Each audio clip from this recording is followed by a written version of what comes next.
Today I've got a special treat for you. We're going to be talking about double welt cord, okay? I've been teaching students for a while now, and double welt cord is not the easiest thing in the world to do. In theory, it's pretty straightforward, but in reality, it's a little more difficult. So, if you don't know, the way welt cord works is you have a strip of fabric. You take 2 pieces of welt cord. You lay one.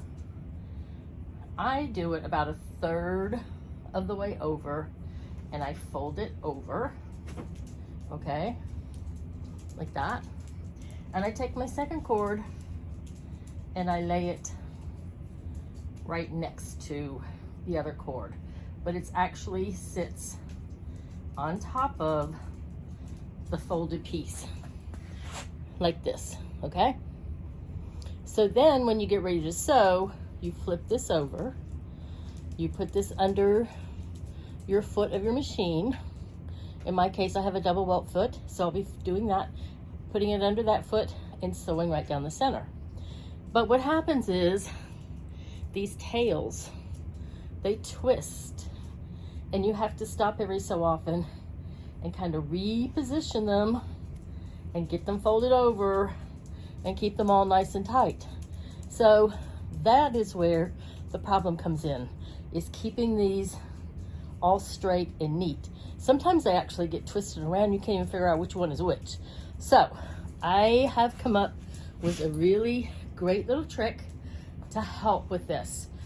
Like I said, I've taught a lot of students how to do welt cord. Some pick up on it pretty easy. Some of them really, really struggle.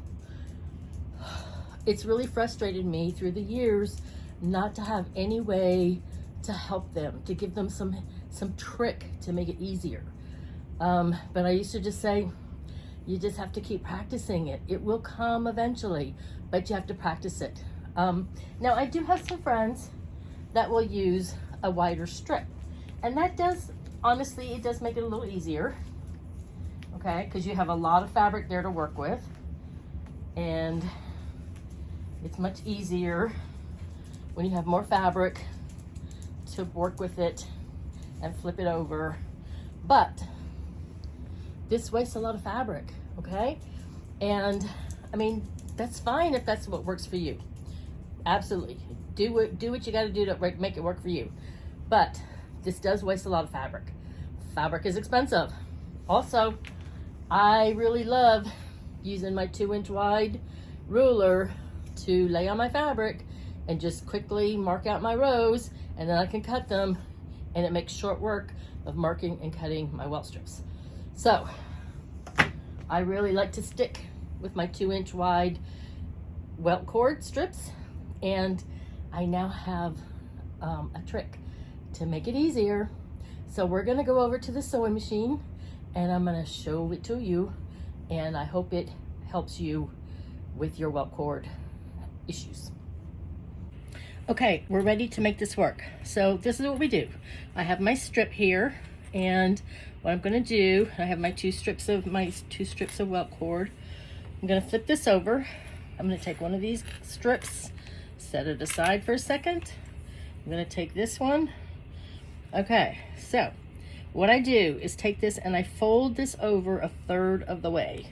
And the magic of these little clips is that they're gonna hold this in place. So I don't have to be trying to flip and fold and manipulate these cords all at the same time. So I'm gonna come in here, get this clipped, and I'm gonna do it about 1/3 of the way over. So that's when you're working with a piece that is this this 2-inch wide strip. This is sort of key, because here's what we have to do. We're gonna take the second strip and we're gonna lay it onto this piece of fabric, and we're gonna flip the whole thing over so that this gets tucked under, and we stitch along the top here, and everything gets nice and caught and tight.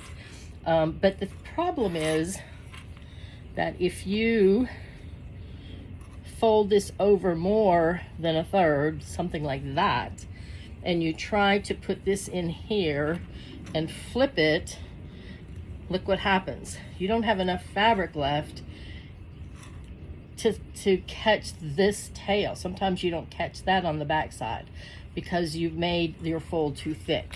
So just keep in mind, you want to flip this over just about a third of the way over, because you need that fabric to wrap around both of these cords so that you can keep them all tucked together, and when you stitch, they all get stitched.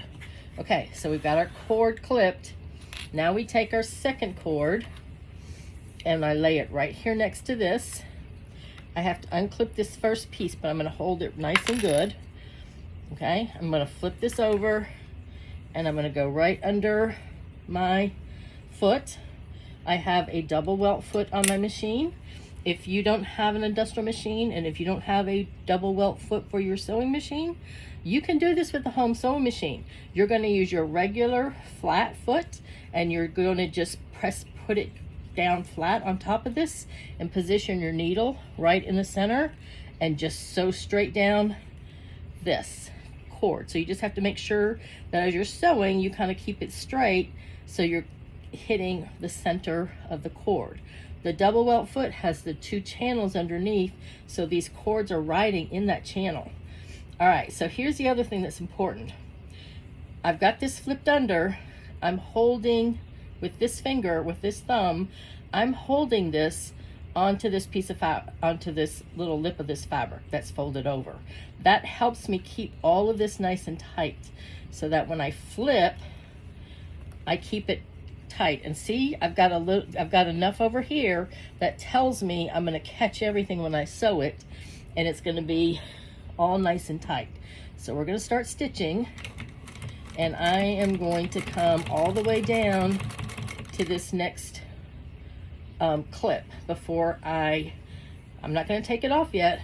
I'm going to pull my welt cord down here. Again, I'm just below the next clip, but I'm holding it with my thumb in place.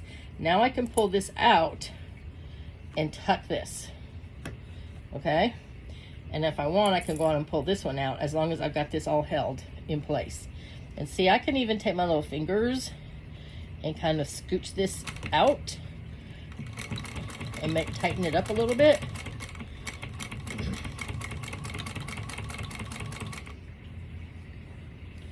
Okay, I want to go on and pull this down,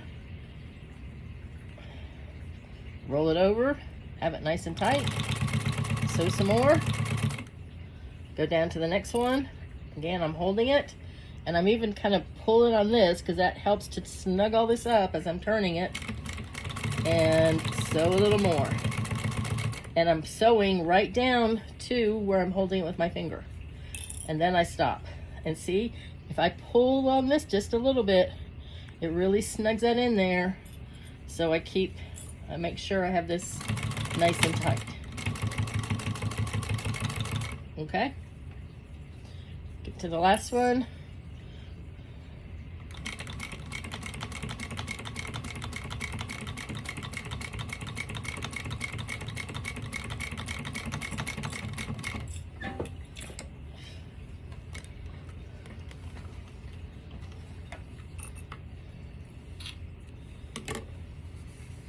And I've got my welt cord. Now I'll have to cut off this little tab on the back, but it will be nice and tight. And I'll show you one other trick that I do when I cut this. I have a lot of students, I mean, it seems pretty simple. You just take your scissors and come along here and you cut on the back. But sometimes if you're holding it up like this, you're taking your scissors and kind of pressing them down, and you get really close to that stitch line, and sometimes you cut through it and this pops open. So the first thing to know is if that happens, get your glue gun, just glue it down, and just the glue gun will close it back up again for you. But what I like to do is lay this flat, and then with my finger I can run along this edge and pull this upwards. And if I take my scissors and I just run them kind of parallel. I'm just lightly laying them flat onto the welt cord, and that I don't press it down. That gives me enough of a lip that I don't cut my threads, but I get this cut short enough that I can't see that lip sticking out from the end. So to me, this just works so easy, just to get it on a nice flat surface, and I'm just running my finger along, popping this up, and again, I'm not pressing into it. I'm just laying my scissors on top of the welt cord and just trimming it off, and it goes nice and quick and gets it all cut, and I rarely have an issue with cutting too close that I cut my cords loose. So there you have it. There's our welt cord. So I hope you'll give these clips a try. I personally think they're just a game changer. I've seen it help students so much to make this process a lot easier. And it just makes me happy to be able to give them a tip and a tool that will make such a difference in their sewing. So I hope you give it a try and let me know what you think.